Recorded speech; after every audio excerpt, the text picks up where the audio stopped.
আজ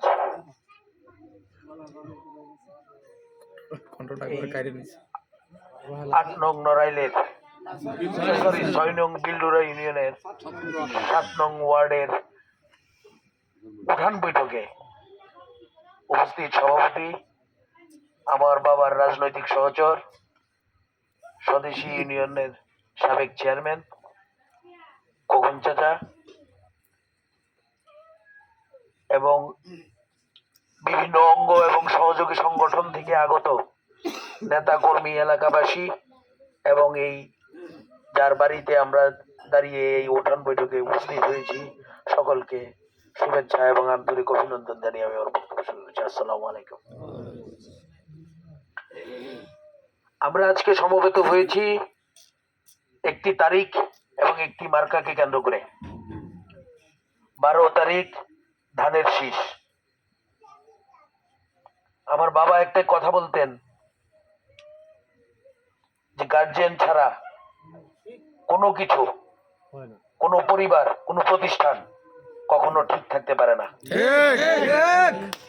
আজকে আমরা যে আমাদের পেছনে ব্যানারটি দেখছি, প্রিন্স চাচার সাথে মার্কা, তার উপরে একজন আমাদের প্রাণপ্রিয় নেতা, আমাদের তাজ,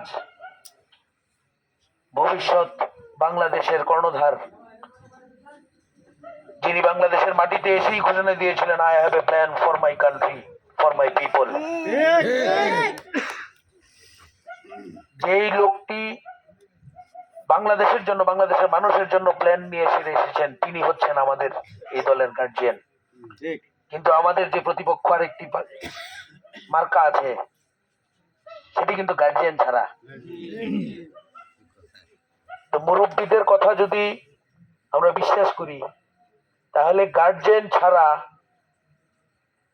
জনপ্রতিনিধি আপনারা চান নাকি গার্জিয়ান সহ একজন জনপ্রতিনিধি? আমরা আপনাদের বুঝতে হবে যে কার ক্ষুদ্র বা কাছের লাভের কথা চিন্তা করে দূরের ক্ষতিকে আপনারা টেনে আনবেন না প্লিজ। এখন কিছু অল্প স্বল্প স্বার্থ হয়তো বা উদ্ধার হচ্ছে, কিন্তু ভবিষ্যতের বড় স্বার্থ বিসর্জন দিতে হবে। কিন্তু আমরা যদি বড় স্বার্থের কথা চিন্তা করি, আমাদের এলাকার কথা চিন্তা করি, নির্বাচনটা জাতীয়, এখানে সেমাই সুজির হিসাবের ভাগ নাই। আমাদের চিন্তা করতে হবে আমাদের এলাকার কথা। বাংলাদেশের মধ্যে 2 নম্বর নিম্ন আয়ের এলাকা হয়েছে হালুয়াঘাট। আজ ব্যবসা নাই, বাণিজ্য নাই।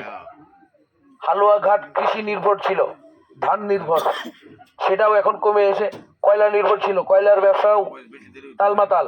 তো অর্থনৈতিক ভাবেও আমরা ক্ষতিগ্রস্ত। আমাদের নেতার প্ল্যানের সাথে সাথে আমাদের যে সৈয়দ ইমরান সালে প্রিন্স চাচা আছেন, উনিও বলেছেন যে আমাদের এলাকাতে কল কারখানা এগুলো করা দরকার, এবং এগুলো কোনো ব্যক্তি এগুলো কখনোই করতে পারবেন না। এগুলা করার জন্য দরকার রাষ্ট্রীয় পৃষ্ঠপোষকতা এবং রাষ্ট্রযন্ত্রের সহযোগিতা। তো সেই লক্ষ্যে পৌঁছাইতে হইলে সেই রাষ্ট্রযন্ত্রের সহযোগিতা কোন মার্কায় ভোট দিলে আমরা সেই সহযোগিতা অতি সহজে পাবো, সেটা আপনারাই বিচার করবেন। তো আগামী 12 তারিখ আমাদের সৈয়দ ইমরান সালে প্রিন্স সাহেবের ধানের শীষের মার্কা ভোট প্রার্থনা করে আমি শবে বরাতের রাতে আর বক্তব্য দীর্ঘায়িত করব না। সকলের কাছে আমি সমর্থন এবং দোয়া ভালোবাসা চেয়ে আমি আমার বক্তব্য শেষ করছি। আসসালামু আলাইকুম।